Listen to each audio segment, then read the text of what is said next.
Now, for anyone who doesn't know, the Passing the Mic has taken over is the official name for the question for our segment. Now, what I'm going to do is, even though it may have seemed like I was in the hot seat because I was outmatched by our guest speakers today, I promise this is officially when I'm in the hot seat. So our wonderful guest speakers today have all prepared one question for me to answer, and I will answer that to the best of my ability. So I'll now hand over to them. If you guys could please ask the question that you've prepared for me. So our question was, what inspired you to start this podcast and all the different themes you cover with it? So thank you very much. And yeah, I know, and I guess I should let everyone listening know, you might have heard a bit of my answer in the previous episode, but don't worry, because there is a bit more that I wasn't able to add because of time. Now, to go back to it, literally think of October, 2020. Now, this podcast started because myself, I was going for the BME officer at Brunel Student University Union, and I was, I wanted to go there. I wanted to make change, especially after the year that we'd had. I think the position needed to be filled because it wasn't filled at the previous one who was doing the role left literally before COVID. So they were going to do the elections and then COVID hit. And then they thought they might as well just leave it until the end of the academic year. And then it came to the end of the academic year. Then it wasn't filled again. Then I got an email from someone about it and I was just like, you know what, let me go for it. Now I didn't get it. And like I said, always, it did kind of get to me. But one of the things that I did see is that a lot of students, when I was contacting them, because obviously, this last October was when the wonderful tiers system was brought in. So we everyone was in different tiers. So I thought, you know what, there's no point in me even trying to get to campus to try and do some campaigning. They've even said, you can't give anything out. So I thought, I might as well just start on just doing it online. And, there's loads of group chats. If you're at university, you probably know it too. There's loads of group chats everywhere. There's someone always sending about their SoundCloud album or a new video on YouTube. So I thought I might as well just, get in contact with people, just send them a direct message and just be like, hey, I'm going for BME officer. Could you vote for me? And there were people that I knew at uni anyways who I thought, could just share it with their networks. But one of the things that I found was that a lot of students don't know where to find a lot of information or a lot of services available to them, whether as uni students, whether as young people in general, people at Brunel, and it surprises me, don't know that if you want to launch an idea, our Professional Development Centre, or PDC, they literally will help you with it. And they won't charge you for, coming to their sessions. It's literally covered in your fees. You literally just go there, you tell them about your idea, they'll help you build it. They do a yearly competition that you can win up to £10,000 for your idea.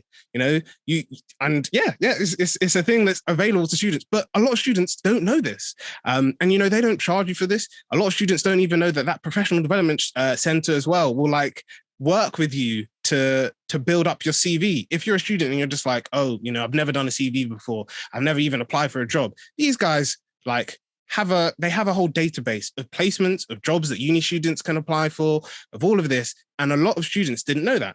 So I was thinking, that we should have just genuinely, this should be signposted. And it was one of the things that I was campaigning for. But also I was saying, one of the main reasons that I went for being, the BME officer was literally, after the year that 2020 was, that it came with all the things relating to Black Lives Matter. I just felt like as a student union that more needed to be done. Now, I'm not saying that what the union did was not good enough, because they did attend protests. They were always, and I always liked that about it. I think when people said, the whole idea of Blackout Tuesday basically became wasted, because then everyone just posted black squares. No one was actually saying why we're posting black squares. It became wasted. I always liked that even after, I guess, everyone has stopped officially posting about it, the union was still posting about it and saying, we need change, we need this. And I thought that was really good. So I, went for it. I didn't get it. And I was just like, a lot of students don't know about this stuff. I was just like, a lot of students, it would be beneficial if they knew about this stuff. Even if it's just, that one student listens and they're just like, wow, I didn't know I could get my CV or I could get £10,000 for an idea. That's something that I feel like a lot of students should get. So me and two of my friends, Samuel and Anushka, we all just banded together, and I was like, hey guys, I think it'd be really good.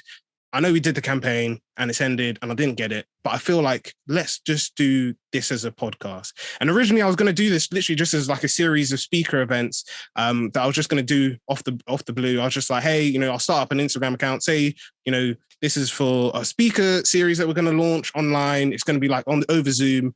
But then one of the things that I'm sure my guests today will surely agree with, is especially last year, it felt like everything was Zoom call related. You had multiple Zoom calls all the time. And I just felt like, it's hard to get people, people, first of all, want to relax. They want to rest, especially after last year. But also I just felt like it's a lot easier for you to allow people to listen to stuff in their own time, to let them, get this information at their own pace, at their own time, than like dumping all of them at once. So I just told Samuel and Anushka, I was just like, hey guys, I know originally I was going to do this as a speaker series, but I'm thinking, what, let's just cancel that. Let's just make this into a podcast. Let's just see where it goes, see if people like it, see if people enjoy it. If people listen, that would be great. And literally this March the 3rd this year was when the first episode was published, came out. And I know our first episode was literally on creativity. And since then, it's been amazing. I've loved it. The team have loved it ever since. We've met amazing people, including the people today. We've been able to learn such great and wonderful things from them. It's been great to even know, I guess, a bit more about some of our friends, because some of our friends have been on the podcast. So it's been great to learn more about them as well. But yeah, I think personally, it's just really shown me, like, I guess, the wonderful things that like young people do. And I know that sounds weird because I'm not old. I'm only 22. But it's I think, a lot of people think that like, oh, young people only do stuff like, I don't know, they're only tweeting or Snapchatting or, going to Wireless, going to Reading. That's all they do. That's all young people live for. And it's just like, but no, through the podcast, I've seen young people do campaigns when it comes to plastic pollution. I've seen young people, like today, talking about healthcare. I've seen young people sharing their opportunities, the things that they've learned. I've seen young people literally start up businesses. And I feel like that's something that as a young person, you can hear about like young people doing all these creative things, or, starting a campaign, and being like creative and doing like something they're passionate about. And you're like, wow, that's really cool. But you never, I guess, have the opportunity to hear from them directly, like how they do it. And I feel like when you do, I'm not saying like, big actors who talk about their humble beginnings, it's bad, but, there's a difference between, I guess, hearing from someone who's the same age as you, or, doing like a more of a friendlier chat than, doing like an interview with like a company on YouTube. As a part of it. So I think that that's one of the key things that inspired it. And like I said, it's been great to see that people have enjoyed it. It's been great to see that our guest speakers have enjoyed it. We haven't had any complaints so far, and I'm hoping this episode is another one that goes down in the books as a good one. But yeah, I think it's been really great to do this journey as a whole. And yeah, like I said, I've met wonderful people through it. I'm sure I will continue to meet wonderful people through it. And yeah, I guess on that, and I'd like to end it with, we're just getting started. And yeah, we'll keep going and seeing where this wonderful road takes us. So yeah, thank you very much for that question. And I will now lead us all on to our loved and famed section, the MC of the Month section. Now, for this episode, the MC of the Month section, I'm not going to lie, it was a bit tough because I know we've mentioned a lot of wonderful MCs in the past, and I didn't want to repeat an MC that we've had before. So I did a bit of digging, as always, to research a good MC for our wonderful listeners. And I came up with two, which I think are really good. They're both in the UK, but I'm going to start off with the first one, because the first one might be more well-known. Now, there is a healthcare women's leader network within the NHS Confederation. And essentially, the membership is available for all women working across health and care. You are essentially able to connect to people through different events. They do masterclasses, tweet chats, campaigns, podcasts like us, vlogs, blogs, anything like that. They also do reporting as well, which is also very key. the main thing that I guess that they really do is, like we touched on today, is this idea of allyship. And they have a video on their website that, introduces like the work that they do. And we'll definitely include it on their MC page so you can go check it out. But they talk about like the value of having these, networks and having these networks within organizations, because I'm sure that anyone who's listening, who's worked in like a big organization may have had a network that they were part of, whether that was the BAME network or the women's network. These networks are very key. So yes, if there's anyone within health and care that's interested, please do check out their website. I don't believe there's a fee, but always check. Got to check nowadays. But next off is another organization that I didn't know about before the episode, which is called the Women in Healthcare Organization. Women in Healthcare UK. Now, they're a platform for female healthcare professionals. They, again, do the similar things with the, networking. They do professional and social support. They have a space, it's a space to grow ideas and shape ideas, all while, raising this need for women in healthcare and, equal opportunities for women in healthcare within the healthcare industry. Now, what I think is really good is after, highlighting that as an issue, that their chair set up this it's a community network that's there. It's, created by women for women, which, going back to this idea of, understanding, and like we were talking about with the opportunities question, I think that's a key thing to highlight. And what's really good is their key objective is not only to equip women with the knowledge and resources to succeed, but also to instill confidence into each of their members, so that they can not only lead but also succeed in their own careers as well. They really appreciate each and every woman that comes to the organization, because like we said, diversity is always key. And lastly, they do more work by, saying that each healthcare profession comes with its own challenges and obstacles, and they want to support individuals within these different professions.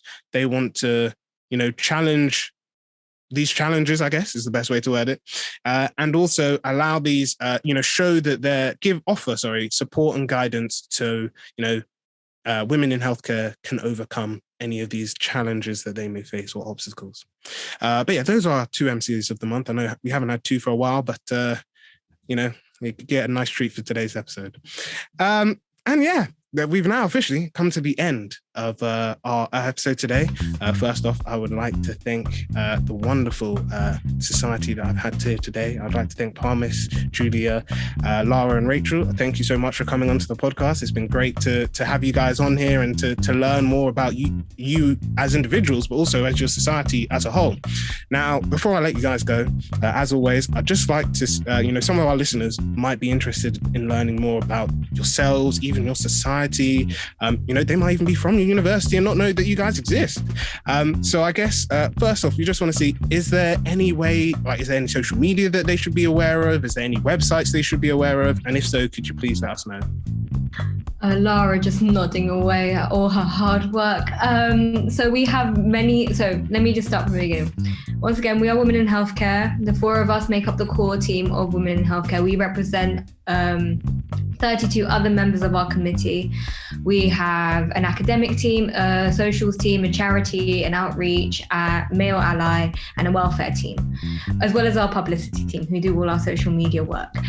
Our main aim is to increase awareness about the disparities for women in healthcare, like mentioned, both within the patient contact and within our colleagues in that role.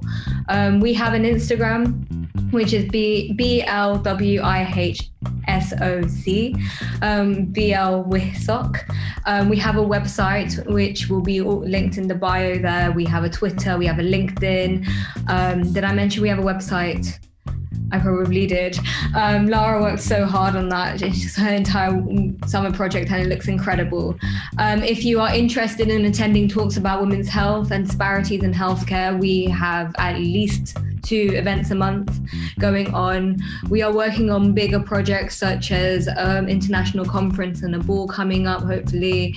There's so much everyone can get involved in. We welcome everyone, no matter what your background, your ethnicity, your gender, what your university you're from, if you're from a university, if you're younger, you're older, wherever you are, we welcome you to learn more about everything we talk about. So yeah, did I miss anything else? I guess the only thing I would personally add is we also have like external memberships, so you don't actually have to be from our university to be part of our society. And as members, you would always get certificates, and we have this incredible networking series we're currently working on, where we've been trying to help each other make better applications for jobs. And we've been working on like how to write medical CVs, how to write personal statements, all that kind of thing. So that you would also get access, if you were a member, to all of those recordings if you were not able to make it in the past. So it's really, really cool. We've got really cool stuff going on. Thank you very much, guys. So yeah, you know you're in good hands, because literally I was listening, I was just like, wow, this is. I'm at university. I've been on the committee. I have seen what committees have done, and let me tell you guys, this is very definitely a lot that they're giving you, and especially if you're not a part of the university, please do go. And as mentioned before, like Parmis was saying, don't feel like if you identify as male, if you're a male, that you cannot go to some of these talks, because like we said, it's all about getting that understanding to basically improve not only yourself but to remove any bias that you may have. But yeah, I guess again, thank you everyone for your comments and for being on the podcast today. Thank you very much to our wonderful listeners. As you know, we always appreciate you, and if you like this episode, a like and comment is always appreciated. If you want to click the notification bell to make sure you don't miss the next episode, or you don't miss when the wonderful 4 people that have been on our podcast today come back, then please do make sure that you click that notification bell. If you really like the episode and you want to get some bonuses as well, please do check out our Patreon page. The link is in the bio. And yeah, finally, as always, I just want to say a huge thank you. Hope you're doing well. Take care of yourselves, and yeah, enjoy the rest of your day, week, and yeah, we will see you all in the next episode. So take care and have a wonderful day.